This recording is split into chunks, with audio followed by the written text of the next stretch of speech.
Alright. So. Back to the seas. But first, scrumptious reagents. And spleen time. We're going to dive back into our spleen,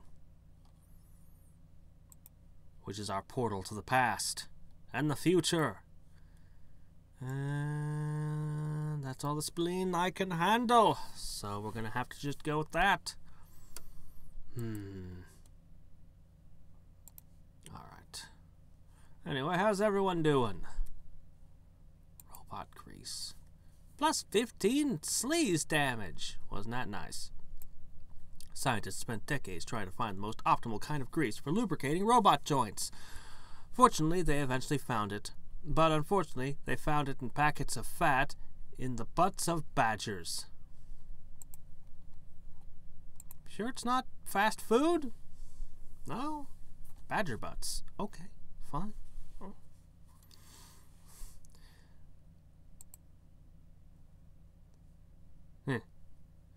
Anyway, we discovered Torsos that last time. Apparently, she was walking around with no shirt on this whole time. No, we don't do that. Coffee. Yeah, I never acquired the taste for coffee myself. I like tea. I'll drink soda. Never got into energy drinks either. Oh, I tried one once, maybe twice. Not really my thing. Okay, we went upstairs. Okay, downstairs. This should be the basement. Okay, this should be the last thing in the thing I haven't done except get through that stupid gate. In the basement of the ancient house is dark enough.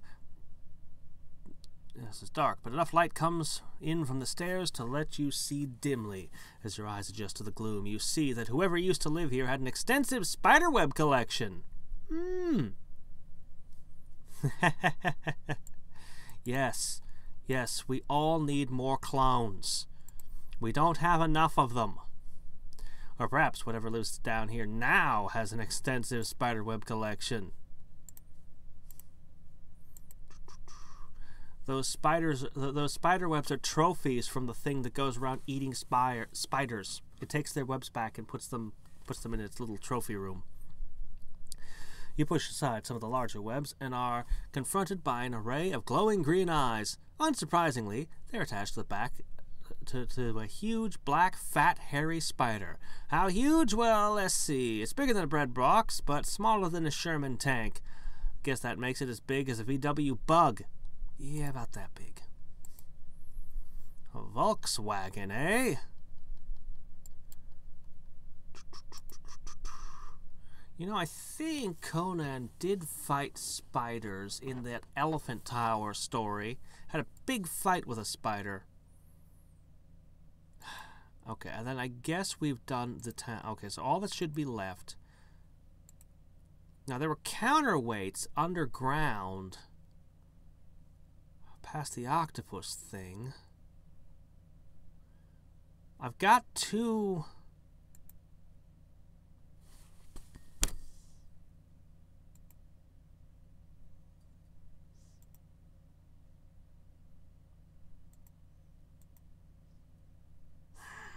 Won't let me go into my inventory. We can't grappling hook over it.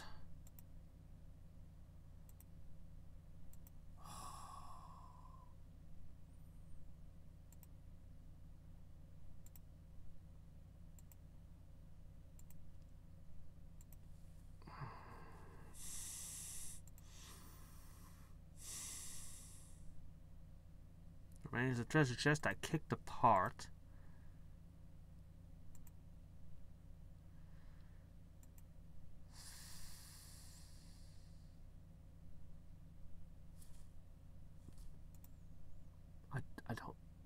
I don't know what to do.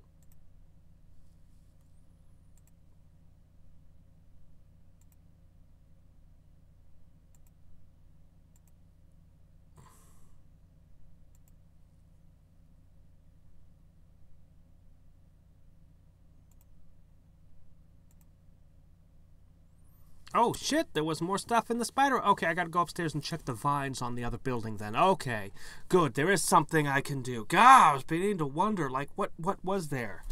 I couldn't think of anything else in town to do. Okay, fine. Keeping a careful eye out for more spiders, Crack-Rocks brushed the webs away from the corners of the room and discovered a small stone chest secured with iron bands and a fairly heavy-looking lock. You try the key that you found. Finally, the key!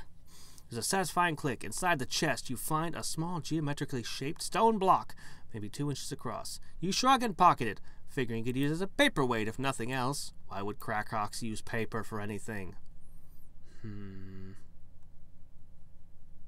Small stone block. Small stone block. Alright. East. South. No. Okay, up here. I got attacked by a snake. Okay, never mind. Oh, hey, cut open the snake! Of course. Crack-Rocks scratched his chin while pondering the massive snake. A python of that size could swallow a person easily, perhaps even a large cow. Is there something inside the snake? Is something inside the cow? Wait, did a cow swallow a person, then get swallowed, and have to cut open the snake, then the cow, then the person? It'd be like that old nursery rhyme about the old lady who swallowed a fly.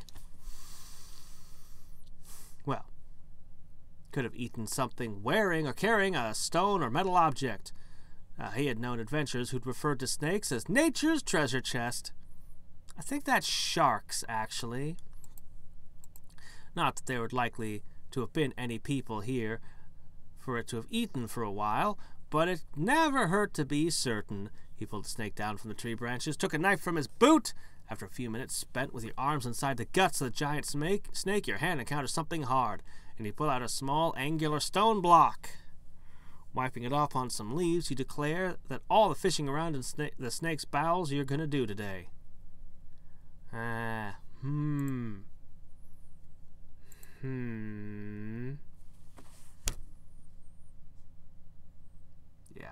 Sharks have a long history of swallowing things, but I've never heard of snakes.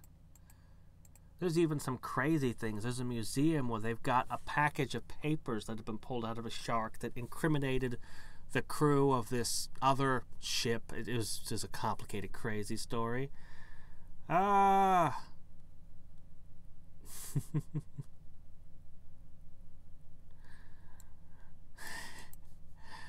No, that's a reference to Arthur Conan Doyle.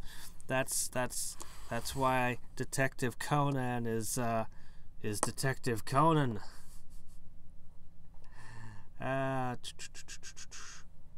am sorry, unfortunately. I mean, I stopped playing Dawn of the Dragons. Like, I haven't played it in more than a year now. More than that. I'm sorry. I have a lot of people come and ask me about that, actually.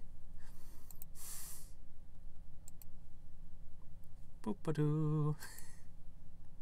I'm sorry. I'm a know-it-all. I can't resist. You put something out like that. It's debate. It's bait. It's temptation. It's like, I knew that you knew, but I had to say it anyway, or I'd burst. Oh, finally. Good grief. Okay. I don't know what the two half things are, but okay. So there's weights underneath this under the well. Alright, let's go ahead and shove a block in the left hole. I exploded a small stone he found at the basement of the abandoned building in the hole on the left side of the gate. Made a loud click noise and a grinding sound somewhere far below. Shoving the other one. Click, click. Pull the lever! The lever slides down.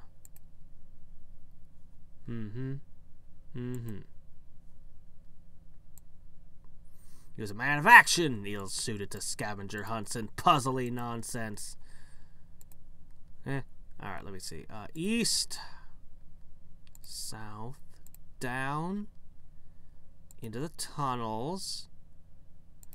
Okay, now we pass where I killed the octopus. Crack-Rocks regarded the stone blocks for a moment. Based on what he felt, His relative location was underground. They seemed to be part of some sort of counterweight system for controlling the iron gate into the city above. If the levers on the gate had been responsible for the clamps holding the chains, then the right-hand chain would be impossible to free because its corresponding lever above was broken or missing. Therefore, some sort of intervention was called for. Smash it. You uncoil your rope and swing the grappling hook around a few times before throwing it at the stone block on the right. It sails in a graceful arc and catches one of the chains wrapped around the block. Standing as far back as possible, you haul on the rope with all your might. The clamp strained against the force of Hadriex' powerful arms, then finally relented. Come on, you have to describe his muscles and his sweaty tendons for like paragraphs. That was a thing. Maybe it was more of the Robert Jordan Conans than the original Robert E. Howard's, but he'd always have some... It was always usually a man versus nature thing where there'd be like a tree stump or something. Just something. For some reason, he'd have to just haul and then spend all this time describing how muscular and how much he's straining his body. They do it every single book. Like I said, I don't remember Robert E. Howard stories doing that, though. I think that was just Robert Jordan's thing. Of the Seal Crusher? Oh, that's cool.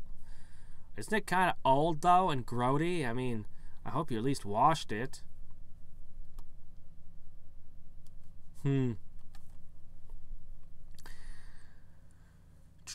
The clamp strained against the force of Hadriex' powerful arms, then finally relented. Snapping free of its moorings on the rock wall, there's a brief pause, and then a repetitive clanking filled the room as the two weights began to slowly lower to the floor of their respective chains. Hadriex smirked, pleased with himself, then cocked an eyebrow. There was a new noise, a sort of groaning noise. Ghouls? Suddenly, the right-hand chain snaps, sending its counterweight crashing to the floor. The left weight quickly slows to a stop and then begins to rise. But the groaning sound continues, and abruptly the left chain snaps as well. The remains of both chains whip into the ceiling like frightened snakes as the second block smashes to the ground, echoing a metallic crash from far above. It took several minutes before the rumbling and reverberation ceased, and Hadriex felt assured that the cavern was not going to collapse on top of him. Your head spinning and your ears ringing, you make your way out of the city, just in case there's a delayed reaction on the catacombs caving in.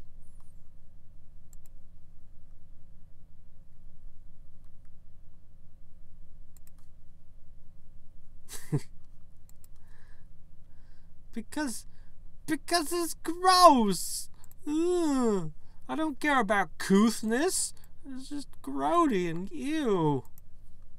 You don't wear other men's underwear. It's a rule of being a man.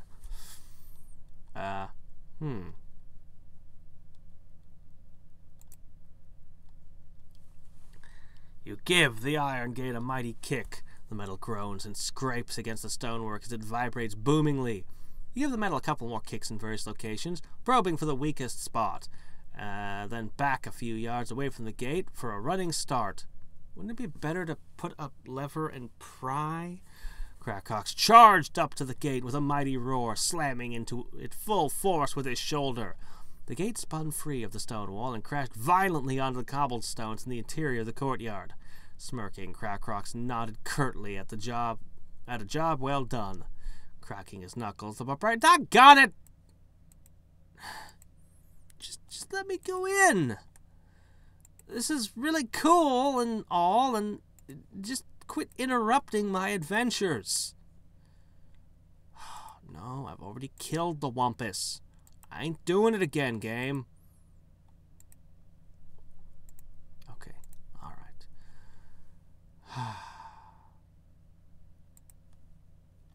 The third book. Wait, let me see.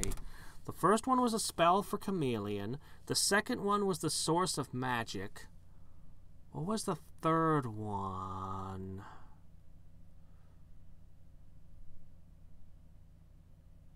I can't remember which. I've read a dozen, maybe somewhere between 12 and 24 of them. I don't even know anymore. I can't remember what the third one was about. Oh yeah, actually, yeah, that one was great. Yeah, and they had the lady that. Oh yeah, that was. Yeah, I remember that one now. I liked actually the demons, and just the whole I kind of like his demons. I kind of like his nightmare realm. There's a lot of cool stuff in his world. Personally, my favorite though is the first novel. All right, let's go in. Finally, what is in here? What have I done all this trouble to find? Crackrox passed an eye over a large building that stood alone, encircled by the great stone wall. It was undoubtedly a temple. The barbarian had seen enough of them in his time to know, even without the obvious step pyramid architecture and carvings all over it. So this is the ancient temple that we go to in the current time, right? Right? It's the same one, isn't it? He had not, however, encountered one quite this unsettling. It was difficult to put a finger on it. Perhaps a certain leering quality of the carvings or the way the levels of the steps didn't quite square. Crackrox got a distinct impression that the stone wall surrounding it wasn't meant to keep people out. The door proves to be an immovable stone slab, of course. You pull away some struggling green vines to reveal a large circular depression on it. Perhaps a hand and a half in width, below the engraving of an eye with wiggly tentacles coming out of it. It's not a particularly frightening engraving, but for some reason you shudder at the sight of it anyway.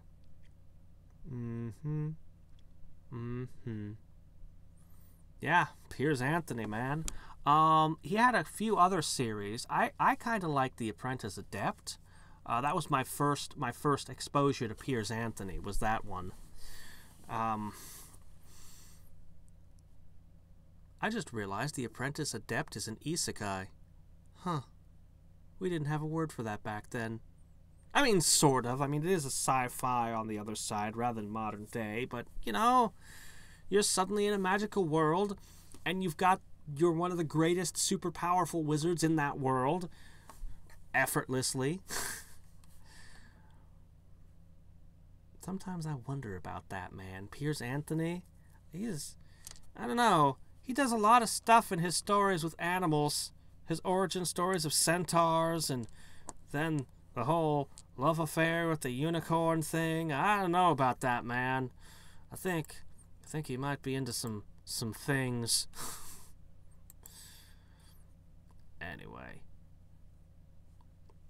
He fed the two halves of the stone circle together and slot them in the depression on the door. After a moment's pause, a low rumbling becomes audible, and the stone slab lowers into the ground. The temple is now open to you, if you're ready to face whatever lies inside. Sensing that the temple was his ultimate destination in his quest, Crackrox returned to the jungle to just wander around a bit, make sure he hasn't missed anything of importance, or any more goblins that need thrashing. Imbrium. Yeah? I actually liked, whoa. The temple just grew spikes while I wasn't looking. Yeah.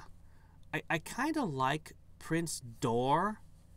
I think that was the one that could talk to the inanimate. I kind of just liked the talk to the inanimate thing, even though it kind of makes my head hurt. Everything in your universe talks. It all has a mind. Combined with Grundy, they could literally talk to anything. Literally anything. Let me see. All right. Crackrox regarded the ancient temple with a shudder. The icon he had seen on the door of an evil-looking eye sprouting wiggling tentacles did not sit well with him. In his experience, the people who would worship that kind of thing were not good people. There was also the matter of the very geometry of the temple, which seemed to be making a subtle attempt to twist away from him in a direction his eyes could not follow. There was a tangible power here. The cult he was dealing with was obviously not a new one, but merely a resurgence of a group that had existed longer than anyone could guess. But why were they appearing now? And what was the connection to the plague? Was the god or demon that these people worshipped attempting to break through our reality? Had it perhaps attempted previously, when the temple was originally constructed ages ago, and had for some reason failed, and been forced to wait until the stars were once again aligned? Was the plague perhaps indicative of the first forays of its black tendrils onto our plane, the first collecting of victims to fuel its growing power? Based on Crackrox's past experience with such things, he knew the answer to all these questions was, yeah, probably. All in all, it was a bad scene. I heard about it. That was the one. There was with the Naga, and then they had. I remember that now. The book, was that connected to an actual PC game? Was that actually tied to an actual PC game? That book. I don't know. Maybe it might happen. I have no plans at this time for it. I have so many games to play. You don't know what it's like. I have so many games. It's so hard being a Let's Player. My sufferings. But I suffer for my art. See, I know I have no idea if I will. Alright, let's go in. Oh, hi, a whole bunch of cultists. How's it going?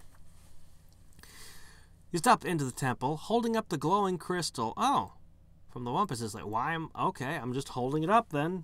It emits a bright blue light that illuminates the darkened corners. I thought he stopped carrying light sources because there was always a light source. Yes. I watched a little bit. They're awfully acrobatic compared to American football. It surprised me that they'd still tackle each other when they don't have helmets or padding. But okay.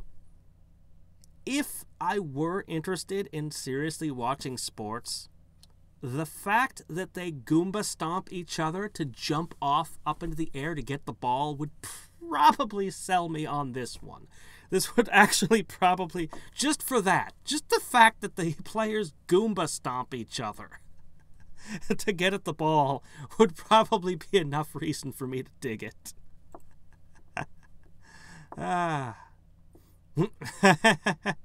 Well, I mean, you're playing an old adventure game. Of course you died. Isn't that the whole point? Have a nice death.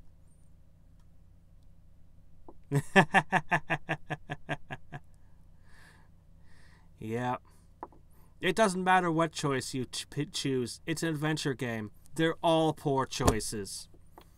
Except for the one that sounds like it's completely deranged.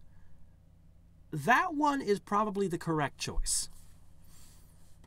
See what Yahtzee said about making adventure games, where you get a cat out of a tree by hiding a spider in somebody's car. It's like, yes.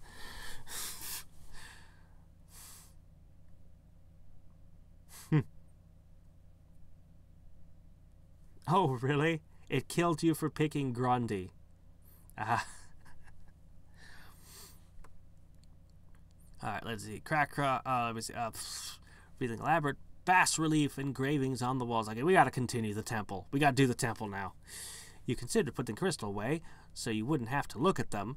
It wouldn't be so bad, really, if they didn't writhe like that. Crackrox pulled up short and ducked into a nearby alcove. He had heard voices, several of them, coming in his direction. Fortunately, they sounded human. As the group of cultists rounded the corner, they were rather surprised to be suddenly attacked by a giant muscular man in a loincloth. Well, all of them except the two who had just had their heads slammed together, who weren't in much of a condition to have an opinion anymore. What's a collective term for a group of cultists, anyway? A pack? A squad? I like a murder. But you could go with a troop. There weren't enough of them for a mob. Maybe a clique of cultists? Okay, I'll second that. A clique of cultists. Or something referring to their occupation, like a ritual or a chant. A chant of cultists? No, a clique. A clique is good. Because it lets me imagine that there's different cliques among the cultists. That they all have their different things going. Well, anyway, enough musing. It's time to beat some heads in. As the cultist attacks, Krakoff grabbed the first and threw him aside like a rag doll. Ragdoll physics. I see we're in the Havoc engine. Two of the cultists accidentally clock each other as you duck out of the way. Yuck, yuck, yuck. You grab one of the cultists and use it to shield yourself from the other cultist's blows, and I just blast them with this.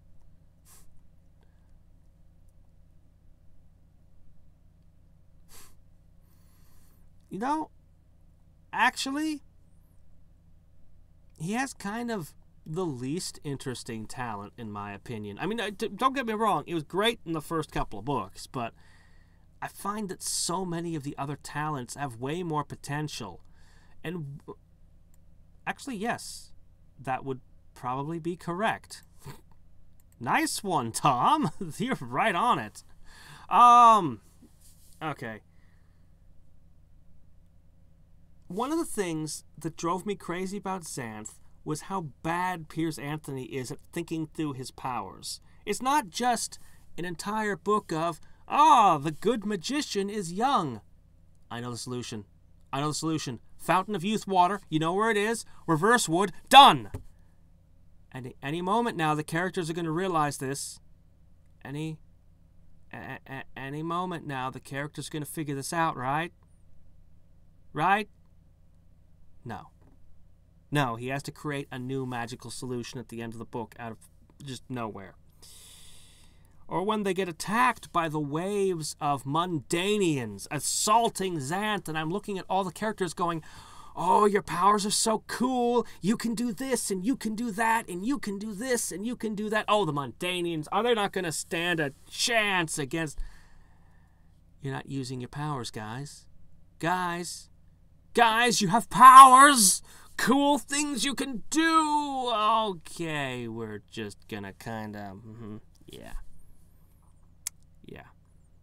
At this point, you guys deserve to lose this war. That's... I mean, he can write good stories, and then he can write stories that drive me crazy.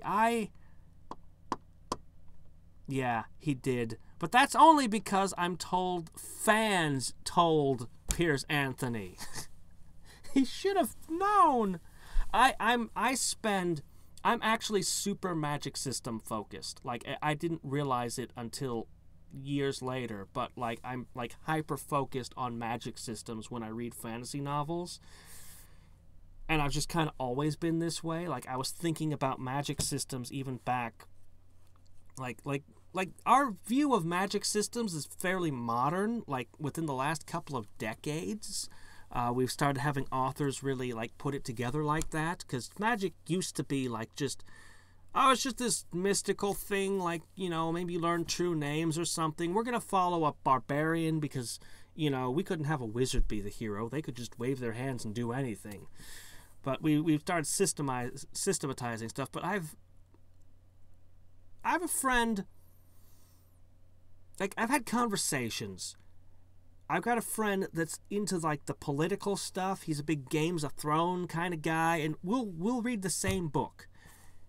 He will see all the betrayals and plot points that I did not see. He'll just like, oh, they're so obvious. I saw that from 1,000 miles away. Like just everything that was a complete shock to me. Just, and then he'll be completely baffled by certain actions characters took or other things where I'm like, no, the character has to be that way. Look at the magic system. Like, this is going on and this is going on. Like, this is perfect. It makes perfect sense to me. And I can predict plot points and big reveals later on about the magic system where the author's like, surprise! And I'm like, yeah, I know.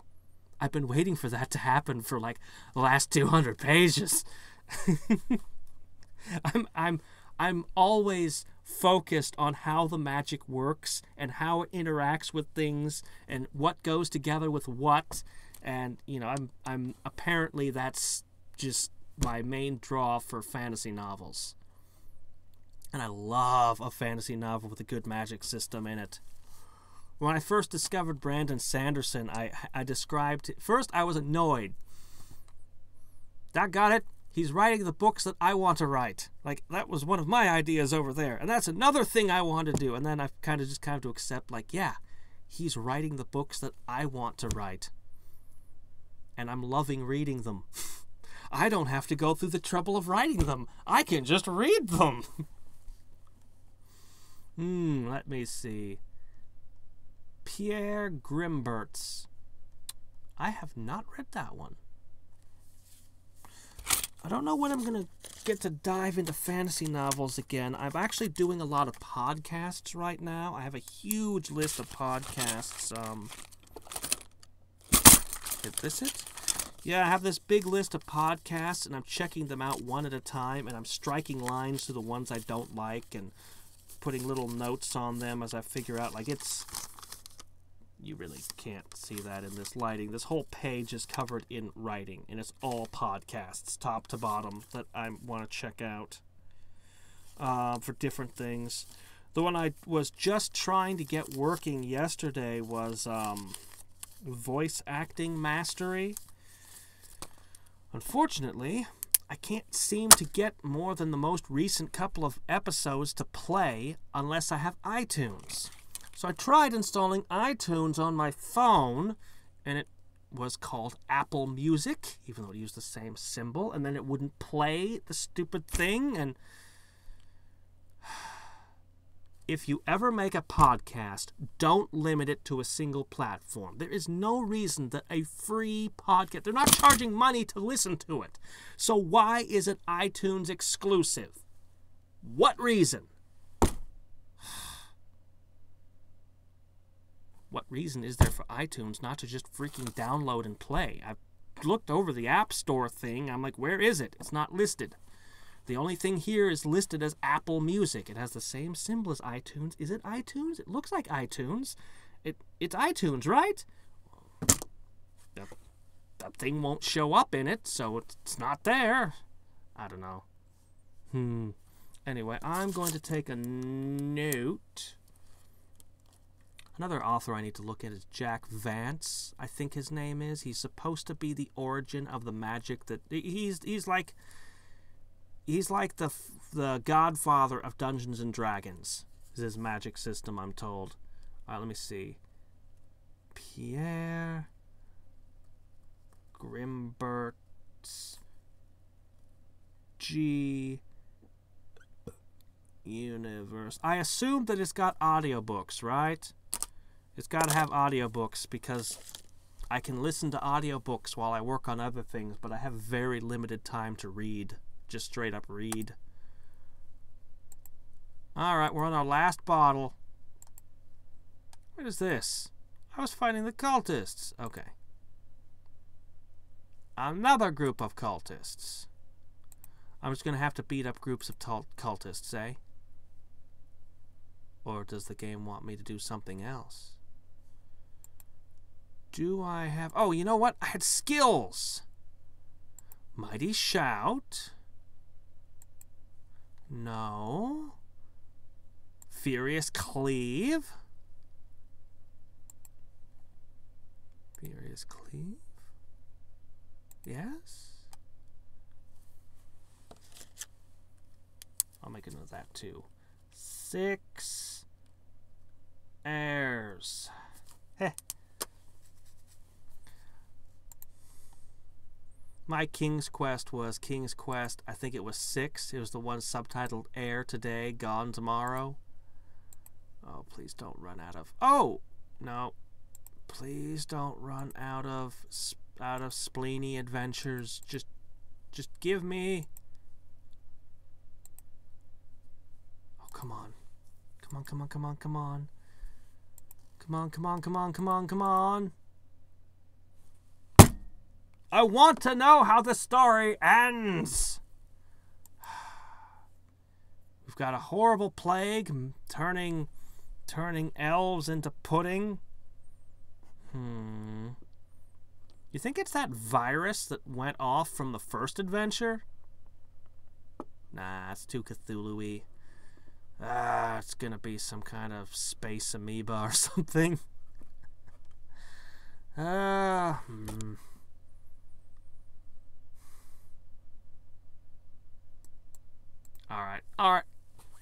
Anyway. Am I still wearing...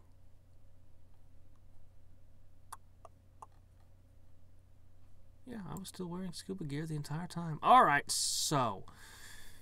Now that we have a torso, which is probably the most epic thing I've found in terms of equipment yet, do you get to keep the shirt slot? Well, actually, it wouldn't matter because you can't find shirts anywhere. I was going to ask about the ascensions, but like I said, I guess it wouldn't matter. All right, let me see. We've got...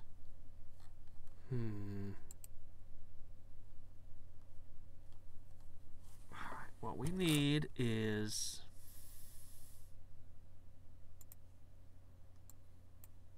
We need enough buffs to get through this. So...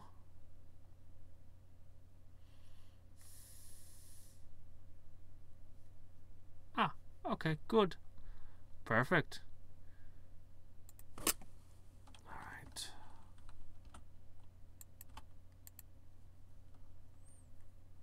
And finally, I'm going to go ahead and use the yellow ones as well.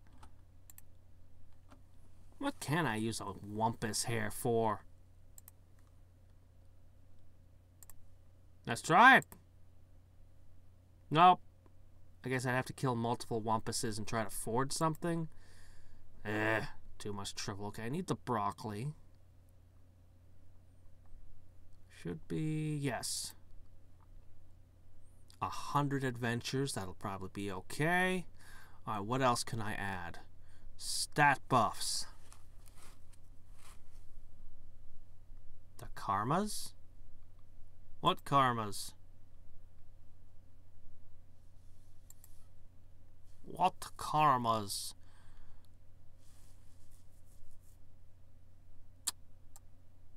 So this jungle fruit would give -25 to monster level. Wouldn't that massively impact my stat gains?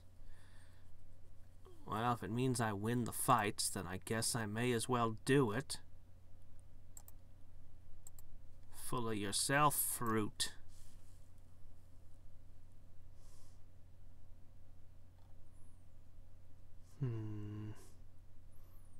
Was strange jungle fruit, right? No? What were you called? Weird jungle fruit. No, not W. God, where is it? I was just eating it. Oh, exotic. Oh, okay. That's why I couldn't find it. Alright. 100 adventures of -25 to their level. Okay, great. What else can I do? What else can I do?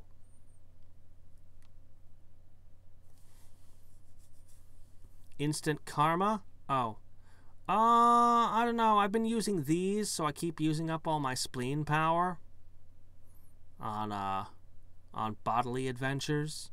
I don't think I have any instant karma. I don't think I ever got any. Alright, well, my buffs are pretty good now. I can pick up one more. In the Wumpus room. Okay.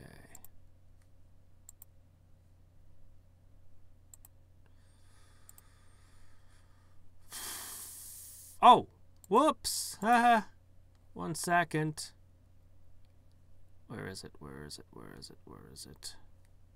Fish wine. No, I've made a mistake. Not fish wine. Centauri fish wine. Of course. Let me make sure I buy extra so I have some for tomorrow.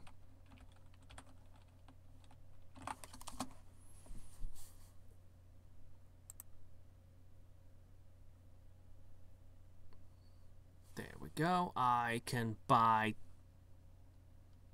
one. All right. All right.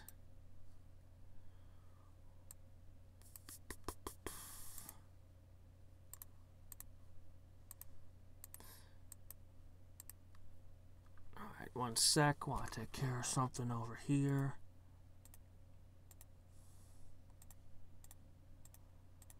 I have to take care of something in idling to rule the gods. I need to do some quick maths. 6, 7, 8, 9.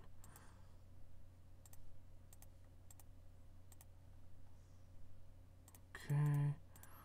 Start. Food. You. Items. All of you. Yay! No.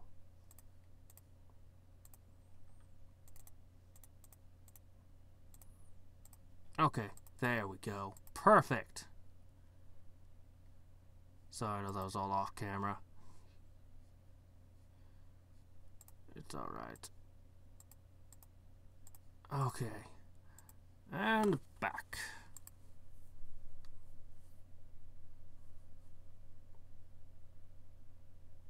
I have not seen instant karma, so I don't know. I haven't found one.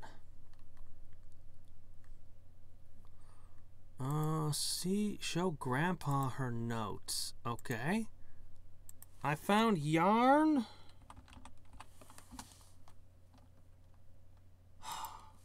Note. Yep, this note's definitely Grandma Sea Monkey's handwriting. I'd recognize it anyway. When I used to work in the fish mines, she'd put a little handwritten note in my lunch every day. Is that where you mine fish? Is that where fish came from? Ah, and here I almost believed that horrible urban legend about them laying eggs. Huh, like a chicken, can you imagine? They're mined. Of course. That's why they're made out of scales. The scales rock. Yes, of course. You know, stuff like, "You're a worthless bum. I'm leaving you for the milkman, and try not to choke on this." Leastways, those are the kind of notes she started leaving me as the years went by. I could tell she loved me and was just having a laugh, though. Anyway, this looks like to be a crochet pattern. That woman's plumb crazy when she gets her hands on some yarn. She won't rest until every single object in this house has a little sweater on it. Looks like this pattern takes 2 colors of yarn. Oh, you've got 'em right there. Well, this is definitely Grandma Sea Monkey's yarn, because these are her 2 favorite colors. I think she's either colorblind or her parents were circus folk. Here, give me that. See the way a pattern works? If you take a bit here and go underneath and you go above and weave it through? Right. And then you tie this part off and then you start the next row? What? I'm retired, whippersnapper. I gotta do something while I fill the empty hours waiting to die. Anyway, all finished. Here you go. This is a little crocheted purple and green doily that shows you how to get to where the merkin are holding Grandma Sea Monkey captive. It looks kind of like something the Joker's cat coughed up. But if you squint, you can make the details the layout of the merkin outpost. Cool. I still want to finish investigating those tents, though. Ah, good. So, the skull-bedecked one. I think I did the chest last time. Let's scavenge the skulls. Armor, kin, round shield. Offhand. Damage reduction 5. Oh, wow. It looks like it's kind of a set piece with the armor. Hold on a second. No, I'm using a grappling hook that's way too good. I mean, this has really good damage absorption and regeneration properties and stuff. And damage reduction as well. How's damage reduction and absorption 2 different things? Huh. Anyway, it's amazing, but I love my pixelated grappling hook. You mess around with the skulls for a while. It takes a surprising number of times before, alas, poor Uric bit gets old. I knew him well.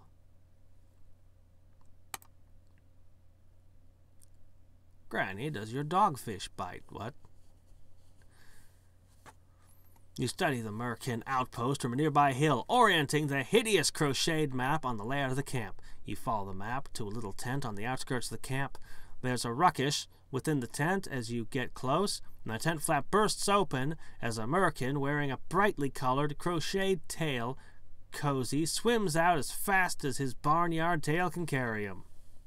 But beyond tail could carry him. As he swims away, he shouts, "Stay away from me, you crazy old broad!" as he leaves. Or at least that's what you imagine he shouted. In reality, it sounded like somebody drowning a jackal. You walk to the tent and see Grandma Sea Monkey slowly rising to her feet with the aid of a walker that's weighed down with several dozen balls of yarn. "Wait a minute, young man. I haven't crocheted you a cover for your hook spear. You're gonna hurt yourself on that thing, dearie." Then she puts on a tiny pair of spectacles and squints at you. "Who are you then, dearie? Would you like a piece of ribbon candy, or maybe a cocktail onion?" A cocktail onion? I've never heard of onion-based alcohol before, but I imagine it could be done. Why in the world is no one drinking onion-based alcohol? It has to exist. It must exist somewhere. If it doesn't, I should immediately establish a brewery and become a billionaire. No, I'm just here to escort you back to Sea Monkey Castle. Can I get a sweater? I discovered my torso. I'd love a sweater. You're going to escort me? Oh, that's wonderful. I mean, I'm a little slow, and I'm sure I'd be useless in a fight, and I'll probably get lost over and over, and you'll have to double back and find me, and I can't even get over the smallest obstacle, but I'd love to have you escort me. Could you find your own way back? I think I've thinned out the Merkin enough for you to get back okay. Oh, that'll be fine, dear. Don't worry about me. This grandma's still got some life left in her old bones. That was a close one. Yeah, we wouldn't want a repeat of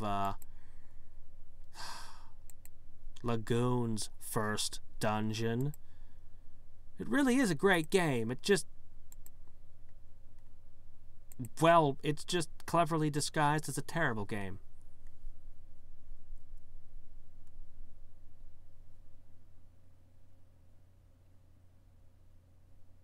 What?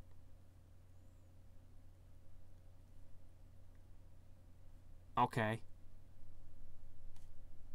I guess. Sure, why not? Maybe I should try candying onions, like candied fruit. Ooh! Prank gift.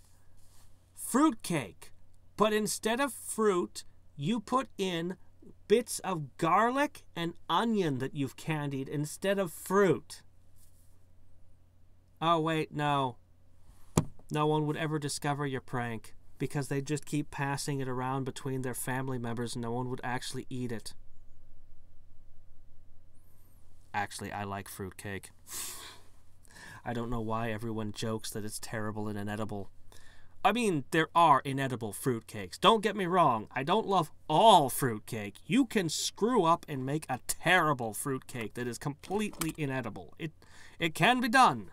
But you can also make one that actually tastes awesome and is great. And I've heard the one about not eating something that looks the same going in as going out plenty of times. And my answer is always the same. If anything leaves your body looking like a fruitcake, you need to go to a doctor immediately. Because there is something horrifically wrong.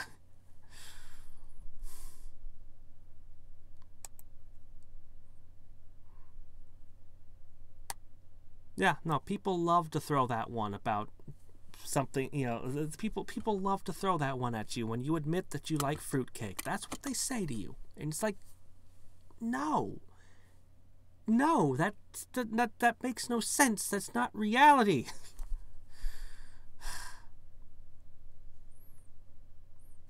You could say that about a pile of fudge. That's about the only food you could say that about. I mean, you could say that about, you know, certain yellow-colored alcohols, I suppose. I've never had buttermilk cake. Ooh, stash box. Quest item. Usable quest item.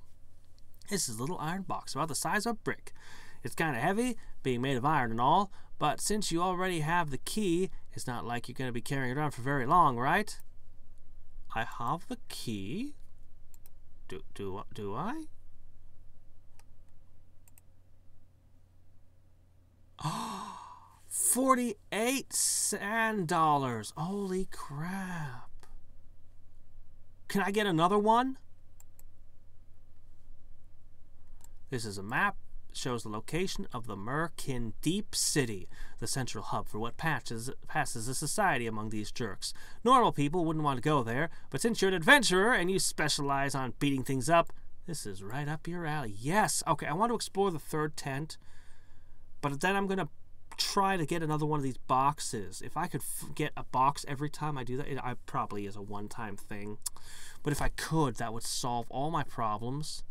Then we'll go see the grandma and we'll look at the shop with our new currency. Then we'll use this map, maybe. We'll see. Okay. What I need now...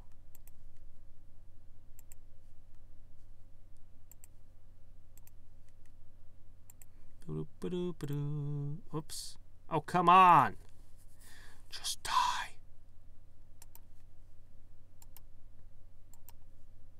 I'm not hitting hard enough.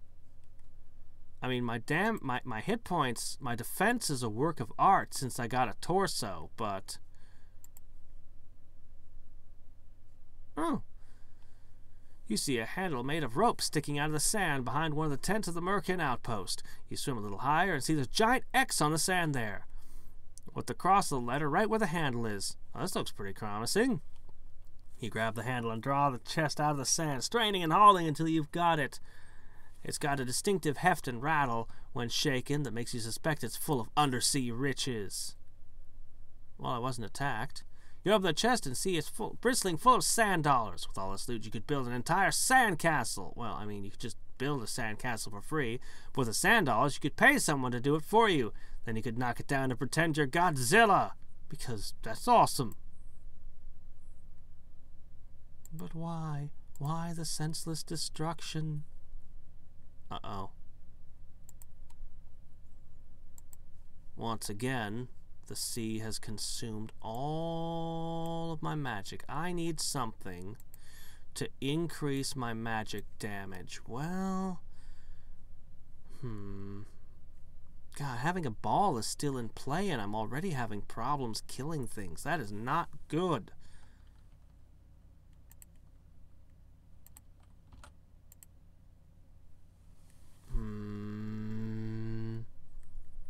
What do I have that can buff me more? What do I have that could buff me further? If I try to gather more slimes, I'd just be wasting turns.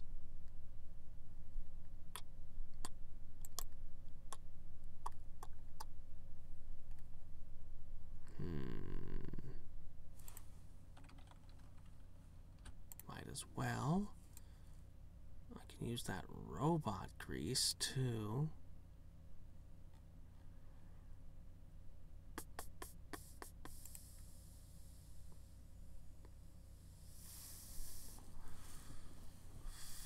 No.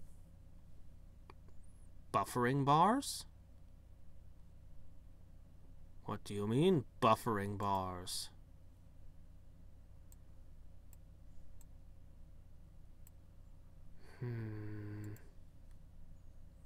Plus 100% gear drops, not where the dolphins can steal them. Some kind of pill that will regenerate hit points per adventure. Sure, I'll eat 6 of them. Why not? My God, they're full of nanobots. Isn't that the point? Pretty sure that's the point.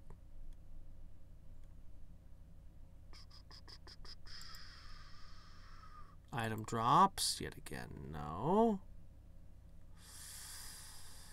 I could transform my butt. We'll save that.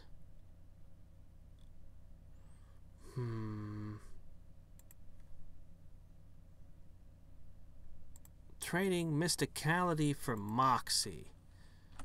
I'll do it. Alright. Fortunately, that having a ball is only 7 more. Slimely Strong is about to run out too. I need more power. Okay, let's try the camouflage tent. The interior of the tent is rather shadowy. Lit by the bioluminescent fish, blah blah blah. Pile of bedding, strange storage tank, and a large cloth sack. If there was something important or valuable enough to steal from the Merkin, where would the Merkin hide it so it wouldn't get stolen? In the sack, of course! Oh, an offhand item. 15% more items underwater. Incidentally, in the Merkin language, there is no difference between the word collect and the word steal. Must really suck to work at the Merkin post office.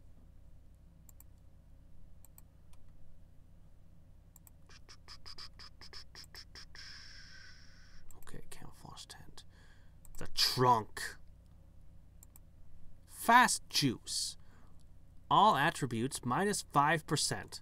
Makes you a better diver. For 10 adventures. This is a sealed bottle of potion used by their scavengers to sharpen their senses, go without sleep, and swim faster and harder than usual. The bedding. Sneak mask. Hat, power 200. Combat initiative plus 30%. Monsters will be less attracted to you underwater only. I will accept that. So much for my ancient saucepan. Where are you, new thing? No, it's not you. Where is it? There it is. Sneak mask! Ha. Okay, I'm going to try and see if I can get the one for the sand dollars again. I'm gaining stat points left and right. Oh shit. Where'd all my strength go? I'm still nutrient rich. I need more stat points. I need more stat points. I need more stat points. Why is my muscle so far down? Oh, because I did use the one thing that traded some muscle for mysticality, didn't I?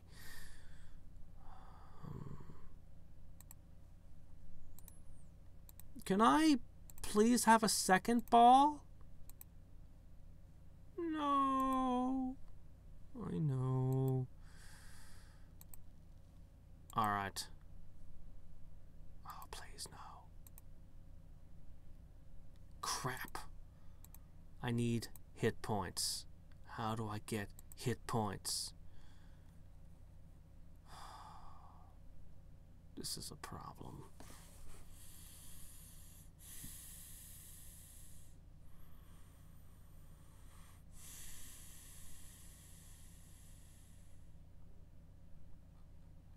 I need all the buffs.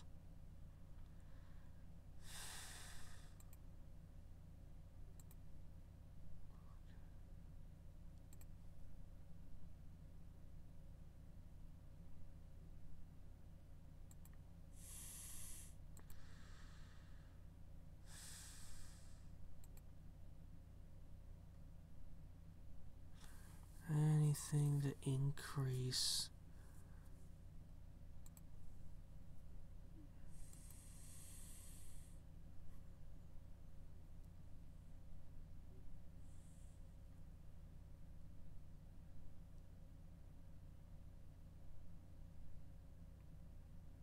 Last boss of what game? Need subject.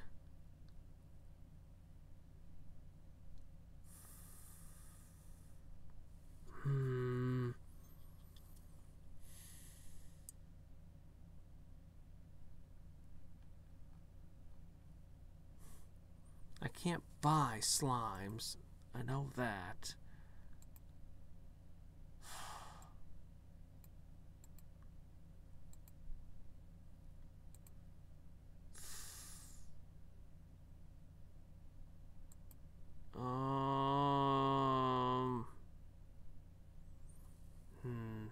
Oh dear. Sonic 06. You're a brave soul.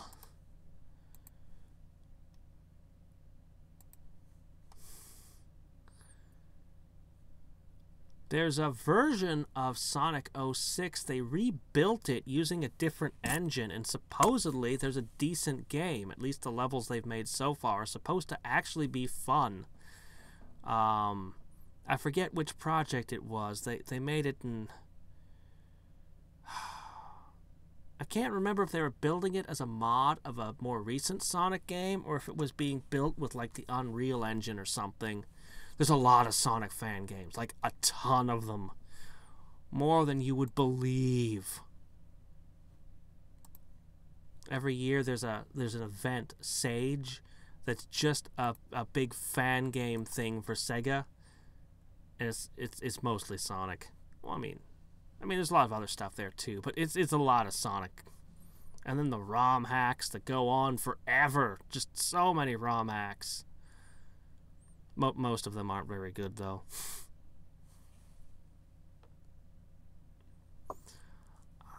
I don't really have anything else I can take to increase my power.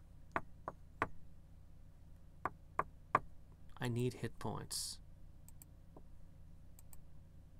I need something to give me hit points. Let's try potions as a category. Makes you look like a surprised and annoyed witch. No. Spell damage plus 25%. Okay. Well, I mean, they cost nothing, so I may as well.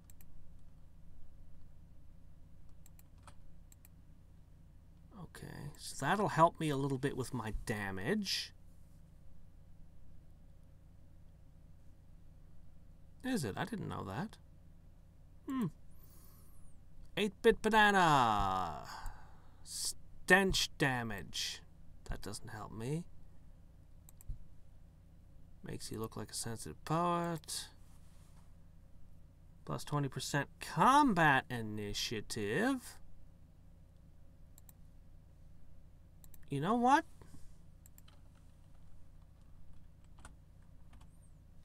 Combat initiative is useful. I'll take Abominable Blubber. I think I remember getting that earlier. Let's see, we've got Adder Bladders. Don't care. Airheads. Maximum hit point 20. Oh, 5 of these would wipe me out. Well, 6 of them. I'll have to let it pass. Okay, here's something cheap. No. Alright, looking for cheap stuff. Alphabet gum. It's terrible. Never mind. Angry Farmer candy.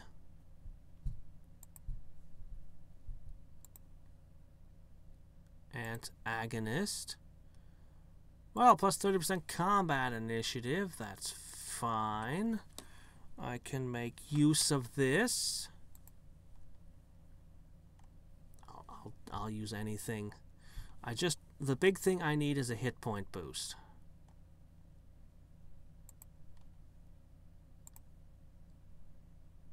Artisanal hand squeeze, no. Ash soda, no. Keep going, keep looking. Augmented reality shades, cool. Bag of Cheetos, no. Bag of grain, too expensive. Mysticality plus 200% for one adventure, that's terrible. Bag of lard, no. Sleaze damage ain't gonna cut it. Bag of pygmy blood. Oh. Regenerating HP each adventure.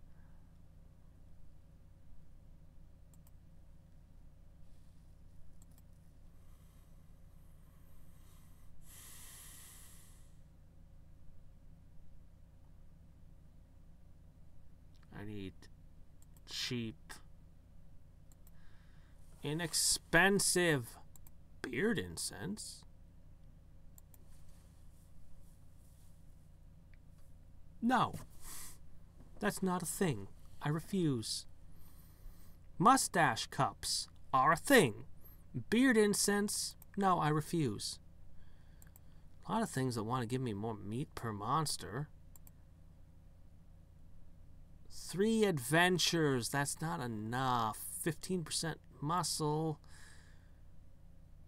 3 adventures, though. 10 would only be 30. That's it's too expensive. But, I mean, if I bought 100, that would be all my money. No.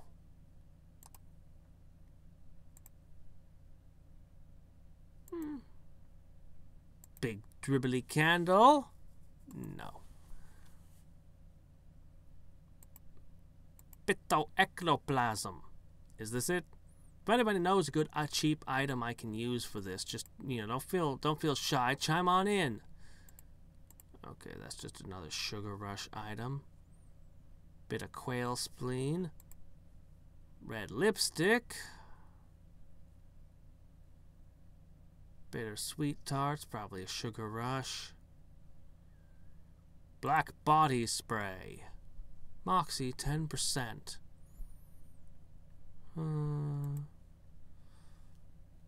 It's not bad. It's not bad.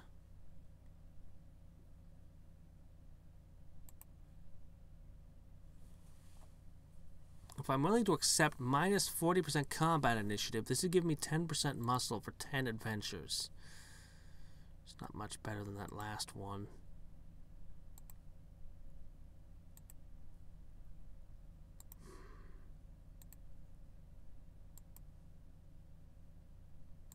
Black sheepskin diploma. Ooh. 10% mysticality plus 15 spell damage. Oh.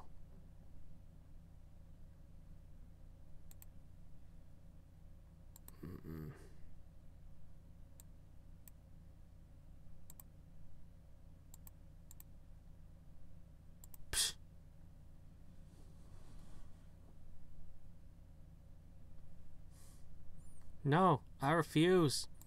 I don't care what certain infamous pirate captains may or may not have done. I refuse. It's not a thing. No.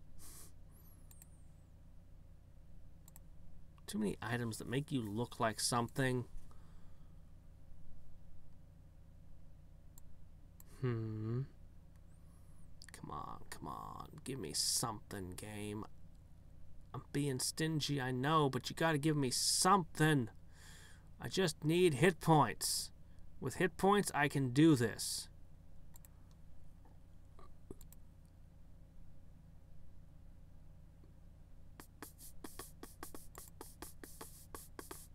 An accountant barbarian. Conan the accountant. Doesn't have the same ring to it as Conan the barbarian. Bowl of Geolo. Plus 20 Othello skill.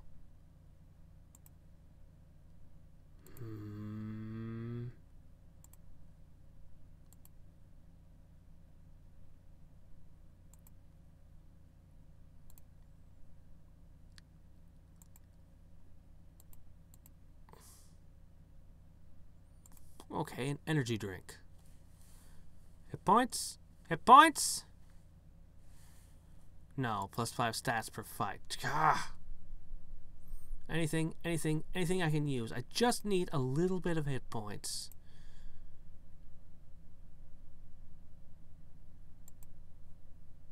Weapon damage. Not bad. Nope.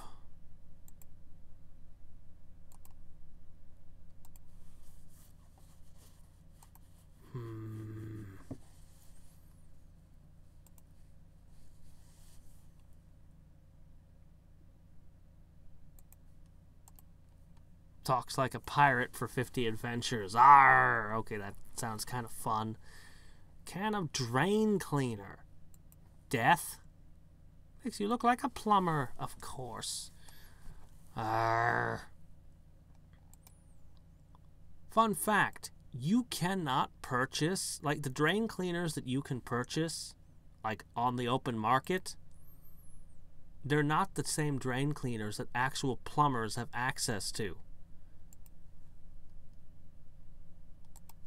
The plumbers hate the stuff that they sell on store shelves because it doesn't do any good. Of course, if you live in countries other than America, this might not hold true. I've talked to plumbers. Professional plumbers.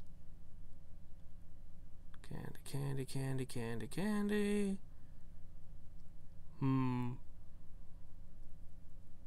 Catfish whiskers.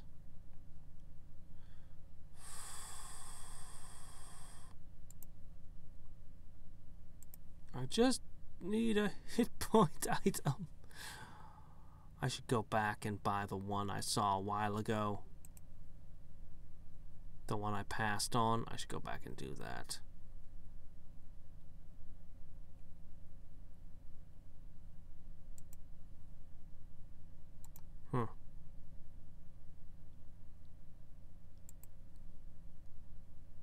Doggone it. Confused goth music student. Kohl contact lenses. No. I just need enough hit points to survive fights. That's it. That's all I want. Anybody. Anybody.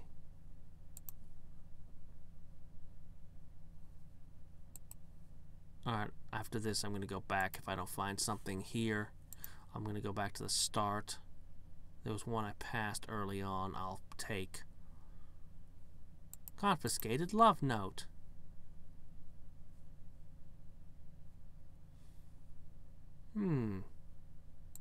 Nope.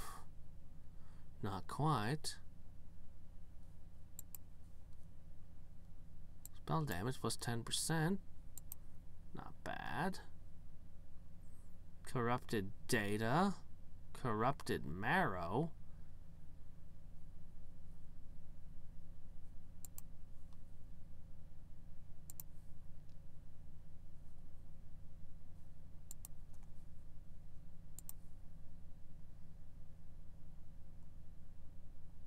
Alright, I think we're done here. Plus 5 sleaze damage. Oh, look at this. Plus 30 muscle, mysticality, and moxie. Not bad at the beginning of the game. Alright. We're going to go back to the beginning. So there was a thing. Was it you? Maximum hit point plus 20%. I'll just have to accept the short duration that this will last.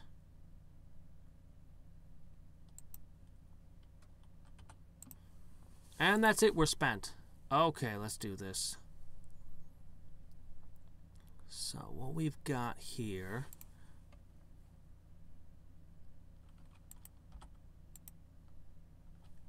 Okay, good. 10 of these. Okay. 10 of these. And I can't use these multiple, unfortunately.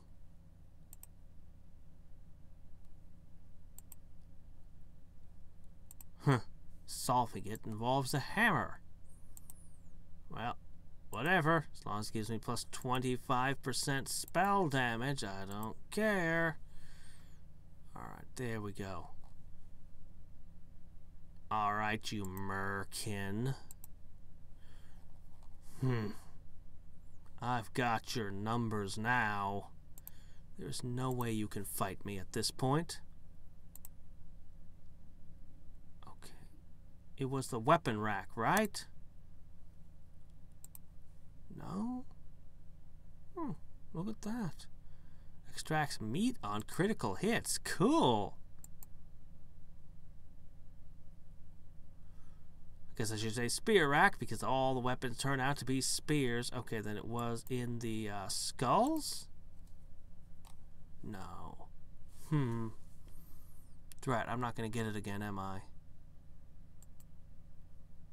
Alright, that's fine. Let's move on then.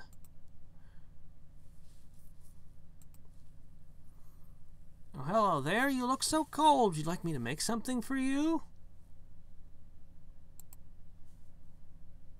An aerated diving helmet and 3 pristine fish scales would make a crappy merkin mask.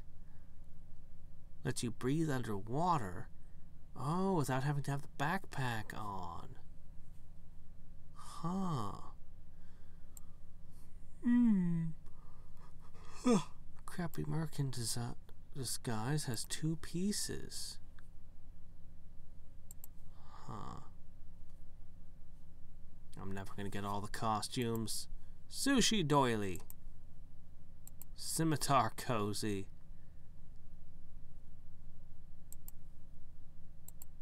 Bazooka cozy. Scale mail underwear. Saltwater bed. Wow, some of these items are amazing. The sea mantle. It's a back item that gives 10% muscle, 50 MP, and 150 physical damage underwater only.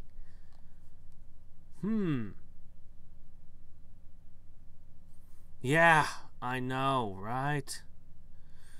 Fire Emblem is brutal about that. Okay, we have sand dollars. Maybe I can finally do something about these freaking dolphins. I'm not going to use that. Rusty valve wheel. Does seem like something I need. It's a meat smithing component, it says. It really seems like an item I'll need somewhere. Several of these are meat smithing components. 4 areas. I'm going to take the damp old boot. Why they want to charge so much for it, I don't know. But guess what, old man? I got it. Hey, is that my boot you got there? Yeah, thanks. And you come through for me.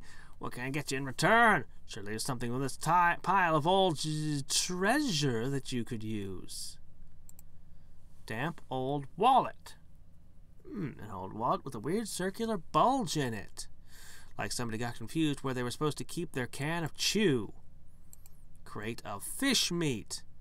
Large wooden crate labeled fish meat, presumed fresh. Seems legit. Fishy pipe, -1 adventure cost when underwater. Usable once a day for 10 adventures. Das Boot. Isn't that a glass boot-shaped cup that they sell in Germany? Or was it... No, Hans was a German that was trying to sell it to us? I forget. I saw a commercial for it once. It was weird. He poured 5-hour energy drinks into a boot this big, among like 1,000 other things, that he totally did not drink because he would not still be alive if he drank those things. This little submarine is a perfect thing for your familiar to live in while you're adventuring underneath the sea. If only it were yellow, then we could all live in it. Okay. It's a better piece of familiar equipment. I'm gonna take the mystery damp wallet. I'll just be sitting here dreaming of lions. Life of Pi? How do I get the other 4 things from you?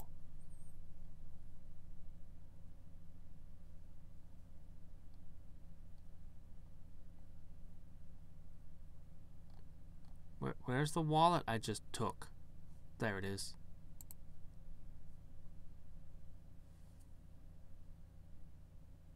I'm disappointed. I mean, I don't know what I was expecting. Okay, I got my money back and then some, but still.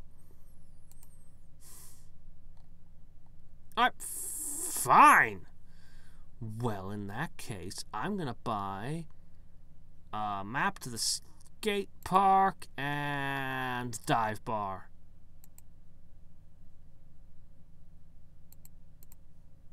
I'm paying him all this money just so he can show me places. Fine, whatever. We got 3 things.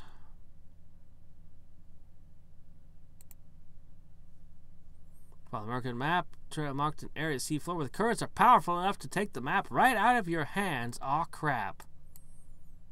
Oh, crap. Okay. Did I need flippers or something?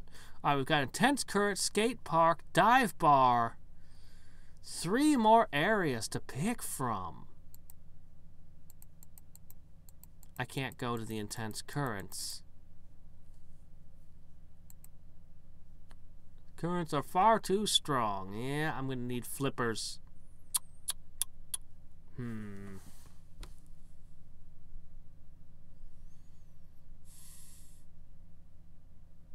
Yes. When it's not necessary for the enemy to have them. Yeah, I honestly don't think that Fire Emblem would function if it didn't have critical hits. For the same reasons that the RNG made the Darkest Dungeon such an intense thrill ride, I think that if you're playing Fire Emblem with permadeath on, which is probably the way I was, you're kind of meant to play it. I didn't, but it was my first Fire Emblem experience, okay? But I think that the whole thing that at any moment any character could die and just be gone forever it would make the fights really intense. Sure glad my grandma's back. My brother and me are. Well, me more than him, I guess. He's been acting awful weird lately, like something's bugging him. Maybe you can figure out what it is, lady. Well, your parents seem to be missing. Oh, yeah, I found this thing.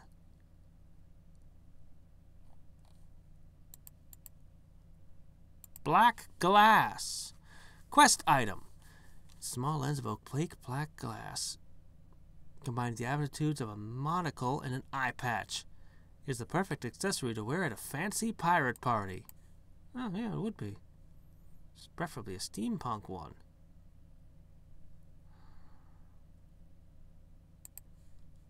Nothing here seems like it would get me through those currents necessarily. I still have the whistle. Let's blow the whistle and see what terrible things happen to me. You're fighting a rotten dolphin thief. God, I hate these guys. You swim a few miles out from the shore and blow the whistle. A few seconds later, it's knocked out of your hand by one of those dumb jerk dolphins burst from the surface beneath you. It glares at you, making that high-pitched chirping noise that dolphins make. Given the look in its eyes, you're guessing it's dolphin language for get bent. It tries to hit you with one of its flukes, but ends up fluking some whales instead. And I'm just going to blast you. Oh, hey, look, it's one of the items you stole from me. Well, I need to depopulate this world of dolphins later. Let's try the dive bar. American Tippler. Well, I mean, yeah, but, you know. I really like Final Fantasy Tactics Solution, the PlayStation one, not the advanced ones.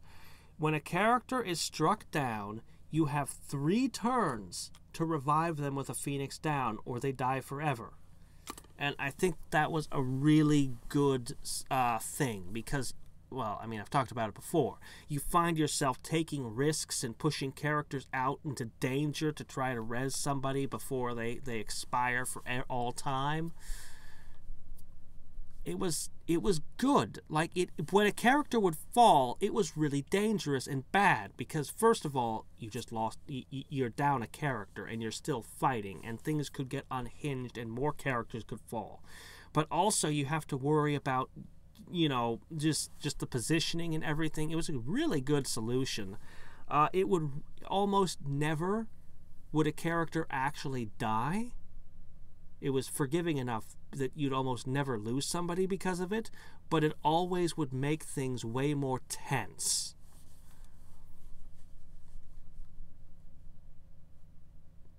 Ah, I see. Oh, I can use the whistles to get one thing back. Okay, cool. The Merkin has dedicated himself to bleary, hazy life of a tipper. Tippling is the art of maintaining a steady state of drunkenness, avoiding both sobriety and blacking out. It's far more difficult than Kipling, which is the art of writing stories about how the elephant got his trunk and how the moth got his antenna, or how the policeman got his mustache. The difference between a tippler and a drunk is that a tippler is being described by someone with a love for outdated slang. Personally, I think people like that are the cat's pajamas. Kipling is an interesting author. He wrote a bunch of fairy tale stuff with Pock in them, and a couple of them are amazing, and a lot of them are like, what the hell? Anyway, he drunkenly tosses a dart at the dartboard. Turns out that when the dart thrower is drunk, you do a pretty good dartboard impression. Says, hey, you. Where do you get off having legs? You're probably gonna fall on your ugly face. Tell him you'll be careful, and he shouts, you'll be dead, and stabs you with a hook spear. Yeah, I hate when drunks do that.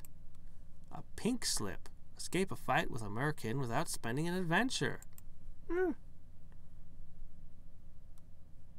Stupid dolphin jerks. Hate them. Alright. A lounge lizardfish. Lizardfish are easily distinguishable by their mouths full of sharp teeth, black spots on their scaleless skin, and their bottom-feeding habits. Thanks, Wikipedia. Lounge lizardfish are even more easily distinguishable by their nicotine-stained fins, amber-tinted shades, fake gold chains, and faint odor of desperation. He tries to smack you, but his fin is too weighed down with gaudy fake jewelry.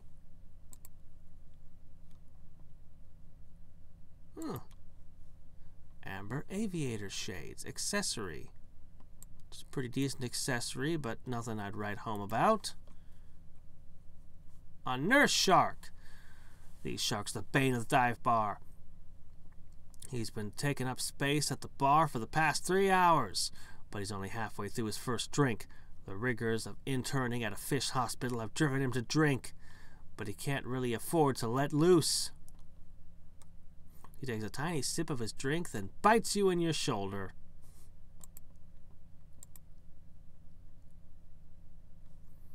He gives you an emergency throat-ectomy.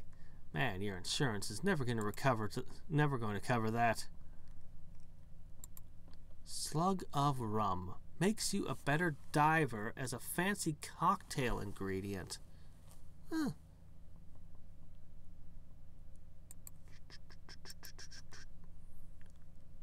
Alright. I'm keeping ahead in the hit point department. We're actually doing okay.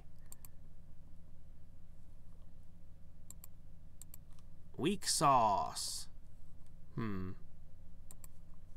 Don't care.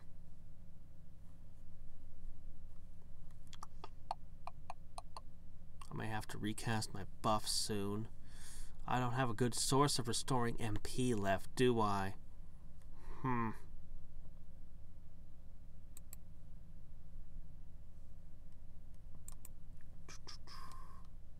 You almost missed this stream? Oh, stupid nurse shark. What can I find in the dive bar, I wonder? So far I haven't found anything, and I'm slowly using up my precious buffs.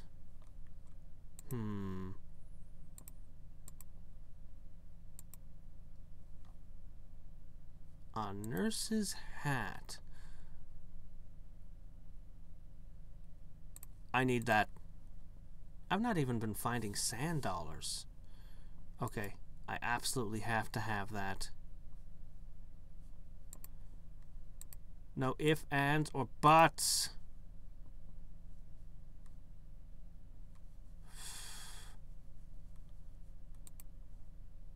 Give me that. Buy that.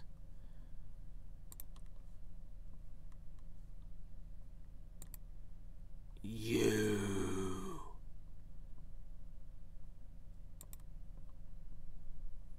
Thank you very much.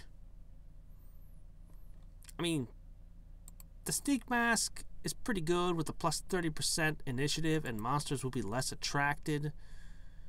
But the nurse's hat, look at this. I want to equip both. May I please equip a mask and a hat at the same time? Come on, you can figure this out. You can figure this out.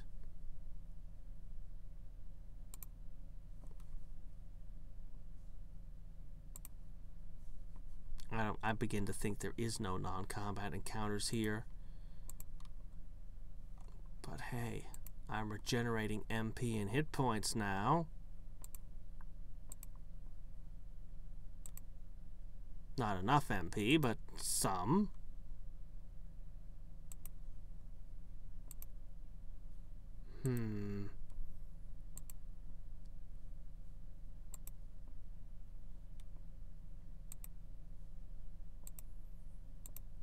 I don't think I'm getting anything out of this dive bar.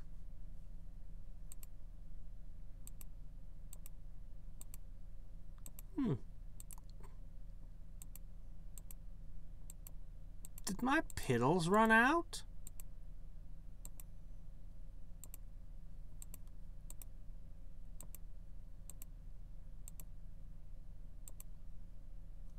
Oh my gosh. Finally, okay.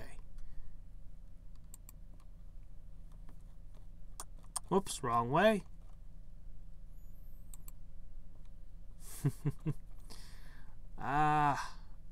I want to play through the Fire Emblems. I want to do so many things.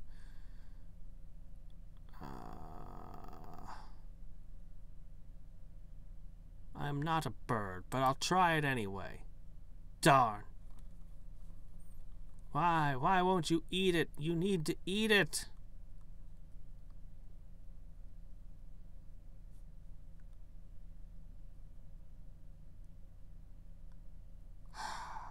I'm out of ways to restore MP.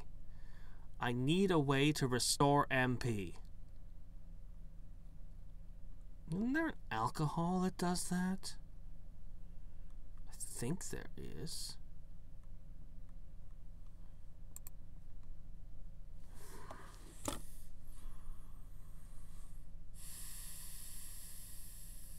I don't want to spend adventures unnecessarily.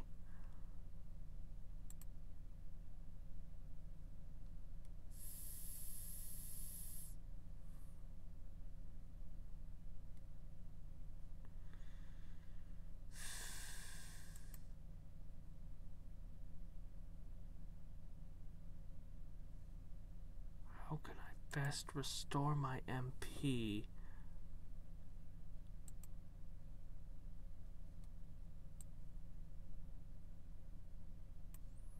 I could equip a couple of MP restoring items and fight a bunch of random battles. This only restores 5 to 7 per adventure. Kinda need to cast my buffs again still. This'll buy me at least a little bit of time.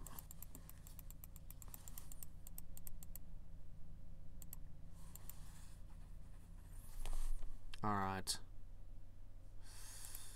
Let's check out one more place at the sea floor.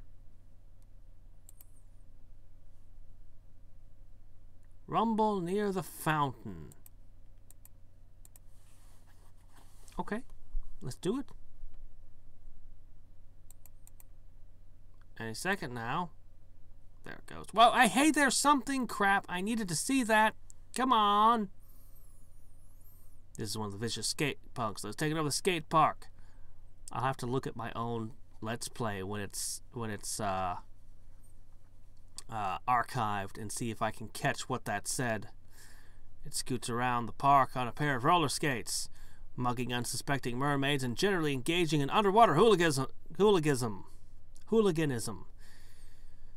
If you start a band named Underwater Hooliganism, at least link us on your MySpace page, okay? Remember when MySpace existed? I never made an account with them.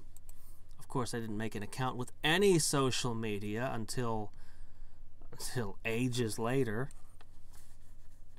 Tries to cut you with a razor-sharp key, but you know the key to dodging such attacks. Ho ho ho ho ho. It announces it's couple skate time and grabs another roller skate to join in. Together they skate towards you, over you, and even doing the limbo. Okay, I'm gonna slip back up here. I have a little bit of cash again. Just a little bit, but these are cheap. I can't believe I let them run out on me. Okay.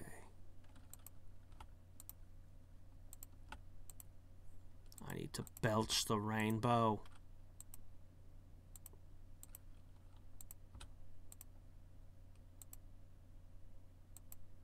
Oh, alright. I've spent all my cash on candy.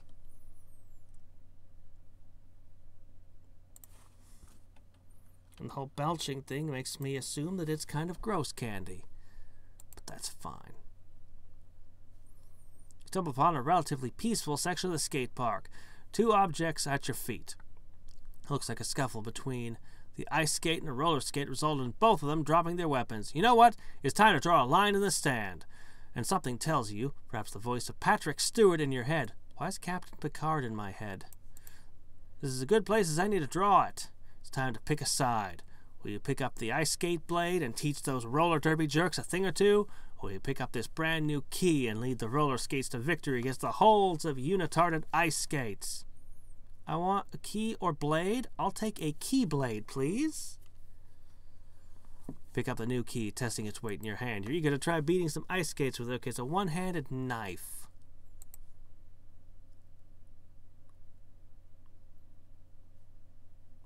First, you're going to have to watch a bunch of interminable cutscenes with Donald Duck and Goofy. Yeah, okay.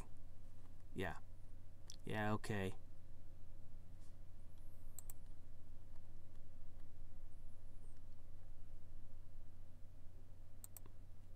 It's a shame to remove that saucepan, though. Back to the skate park. You swim up to a trio of ice skates, having some kind of skate off. One swims up in the air and comes down, twirling madly. Another grabs his tail midair while spinning.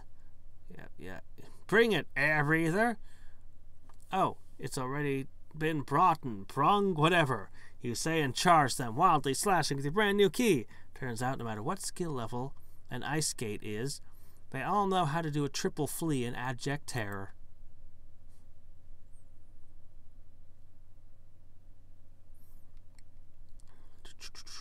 Slapping their dorsal fins together in a choreographed practice. Hey, air breather, are you with the roller skates or with us? What's the difference, really? Well, when you're an ice skate, you're an ice skate all the way. From your first pirouette to your last dying day. And when you're an ice skate, you're never grotesque. You fight on your tiptoes with each arabesque whatever. Oh, in that case, I'm going to run at you screaming with this brand new key because the roller skates are way cooler than you. The ice skates turn and flee with a few well-timed skate equivalents of high kicks, leaving you alone in the park. This skate is a member of a board of concerned citizens that are trying to stop the skate war and make the skate park a safe place for young fish to play. They form committees and hold town hall meetings, and mostly just go to the skate park and beat the stuffing out of the ice skates and the roller skates, using big lengths of board they carry with them. Tries to whack you with the board, but fails.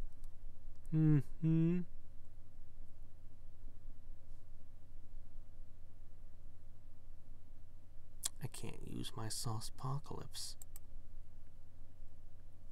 Tries to bite you, but its mouth is too small to latch on. What? Why didn't... I'm belching the rainbow here. Why am I not dealing all the different damage types?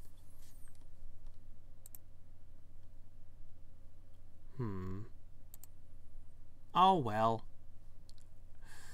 Urchins are little sea creatures that basically look like a ball covered in spikes. You know, like the back half of a hedgehog, only all over. Sonic the Sea Urchin. I have yet to see a ROM hack do that, and I'm actually kind of shocked. You just put him in his spiny ball permanently? Like in Sonic Spinball? This particular urchin is an adorable little ruffian, an orphan, a scamp with a runny nose and a heart of gold. Urchin. See what we did there? Anyway, it appears to be earning spare sand dollars by working as a low-level enforcer for the roller skates. Bump, bump. And another one down. A grouper groupie. A grouper who follows the ice skates around, providing companionship and doing various odd jobs. I can't go into detail on that, since this is a family game. Let's just say they're very, very good friends, and leave it at that.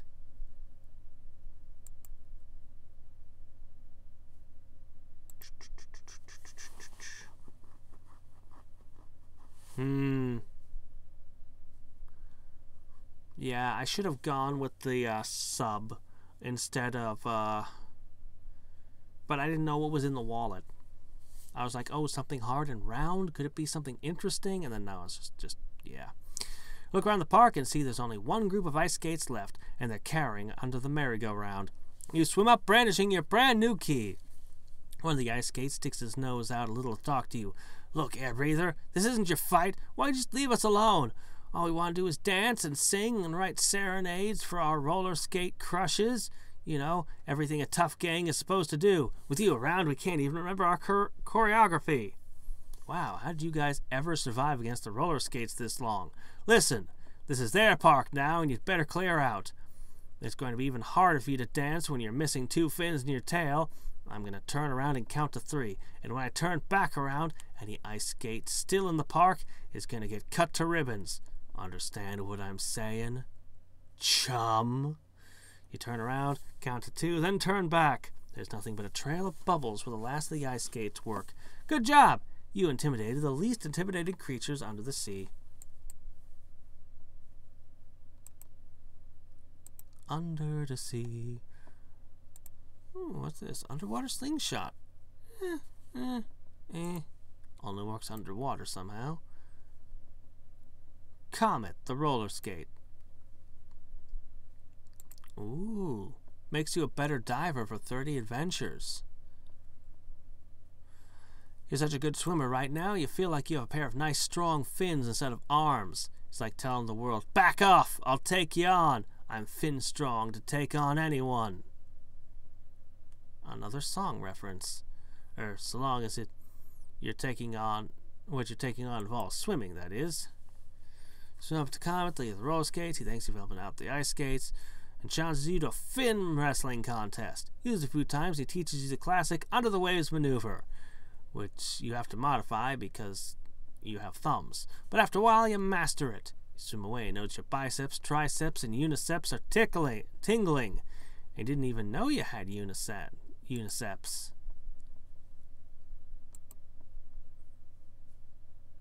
Boop-a-doop-a-doop-a-doo. Ba-doop-a-doo.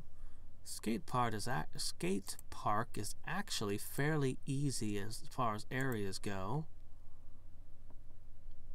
I'm not finding anything of particular interest, though. There's got to be more things here that I can get at. What if I put this key away and put the Windsor pan back on, huh?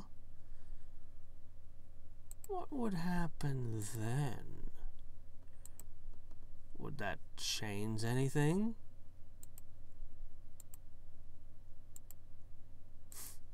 I cannot fight them with physical damage.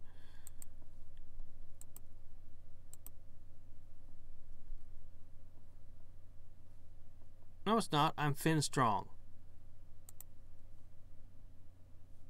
But Finn Strong makes you a better Wait a sec. No?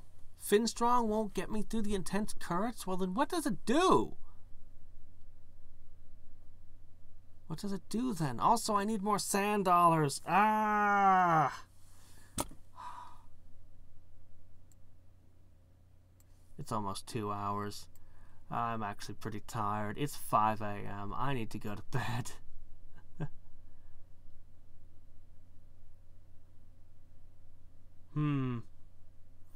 Yeah, I haven't found that.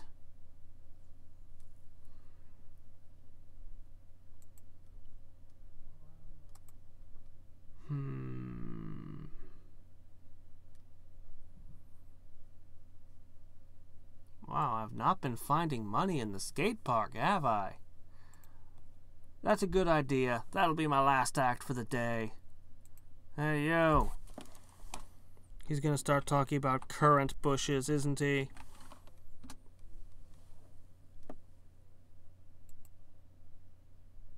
Did I misspell it? Let me try intense.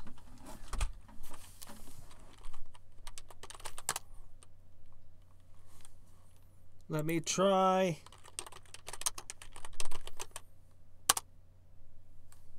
Oh! I think I just need to get the black glass. I just need 7 sand dollars. I'm probably just gonna have to wander around here later. Didn't I just type that in? I swear I just typed that in.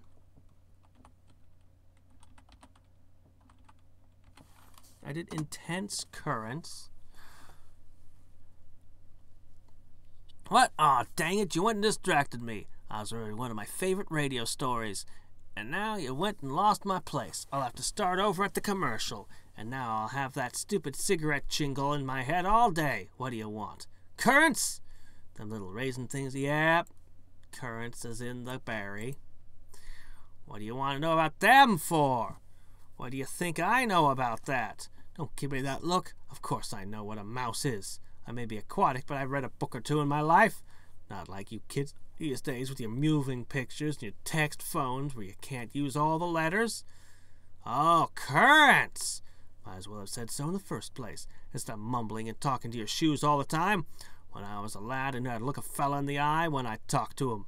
Anyway, yeah, we've got currants around here. Good, strong ones, too. Not the little breezes you get in most places these days. Johnny Two Fingers got caught in one of them once. Carried him clear to Timbuktu, and he had to hop a freight to get back. That's what he told us, anyhow. But I was always suspicious on account of the fact he was back before dinner time. Johnny Two Fingers was always making up fibs anyway. Told me once he taught a clam to whistle the national anthem. But he wouldn't show it to me on account of it having stage fright. Pfft, how's a clam whistle without lips anyway? But yeah, them currants, can't swim 'em. Not unless you want to end up in Timbuktu. Legs ain't strong enough. Certainly not a landlubber's legs like the things you got. Gonna need one of them seahorses, like they keep at the Coral Corral. Let me see that mess you call a map. Yeah, there's where it is, right there. Now stop pestering me with all this nonsense about mouse turds so I can get back to my stories. Cancer Field cigarettes, keeping your T-zone smelling great. Smooth your throat and lungs with a fine sweetened metho latte.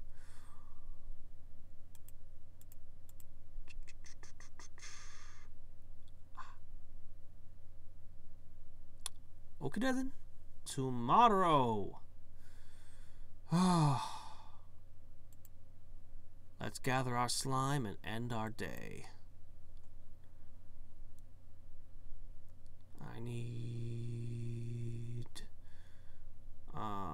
where is it? Always takes me a moment to find it. There it is, Secret Tropical Island. Get the slimes. Okay, there we go.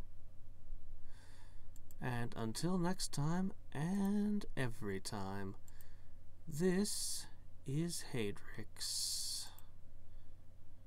Signing off. Bye.